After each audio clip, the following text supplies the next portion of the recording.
నేనేమంటున్నా, కేసీఆర్ గారు నాకు తండ్రి. వారికి నేను అంతరంగికంగా రాసినటువంటి ఉత్తరాన్ని బయటపెట్టి మొత్తం పార్టీలో జరుగుతున్న అంశాలన్నీ బహిర్గతం చేసింది ఎవరియాల్? ఆ అంశాలన్నీ బహిర్గతం చేసి నన్ను మాట్లాడడానికి ఫోర్స్ చేసి ఇప్పుడు మళ్ళీ దాని చుట్టూ ఇట్లాంటి డ్రామాలు ఆడుతున్నటువంటి వాళ్ళు ఎవరు? ప్రజలకు కూడా తెలుస్తుంది తప్పకుండా. కానీ ఒక మన పార్టీకి సంబంధం లేని, బీఆర్ఎస్ పార్టీకి సంబంధం లేనటువంటి వ్యక్తి చేత మన పార్టీ నాయకులే ఊతమిచ్చి నా మీద వ్యాఖ్యలు చేయించారనడానికి నా దగ్గర వందలాది ఆధారాలు ఉన్నాయి. ఖచ్చితంగా అది టైం వచ్చినప్పుడు బయటపడుతుంది, ప్రజలకు కూడా అర్థమవుతుంది.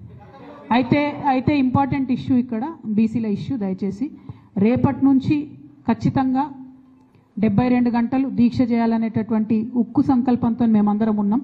ప్రభుత్వాన్ని మళ్ళీ రిక్వెస్ట్ చేస్తూ ఉన్నాం, మీరు మాకు మా బాధను చెప్పుకునే అవకాశం ఇవ్వండి.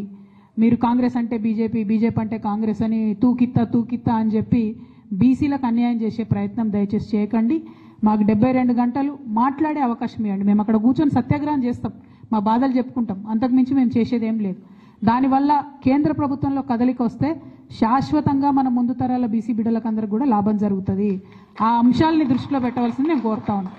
అట్లానే నిన్నగాక మొన్న నా మీద విచిత్రమైన వ్యాఖ్యలు చేసినటువంటి వ్యక్తి కూడా రాష్ట్ర వ్యాప్తంగా ఉన్న నాయి బ్రాహ్మణులను కించపరిచే విధంగా మాట్లాడితే అన్ని జిల్లాల్లో ఉన్న నాయి బ్రాహ్మణ సోదరులు కూడా ఇలా అగ్గి రగులుతున్నటువంటి సంగతి కూడా మీకు తెలుసు.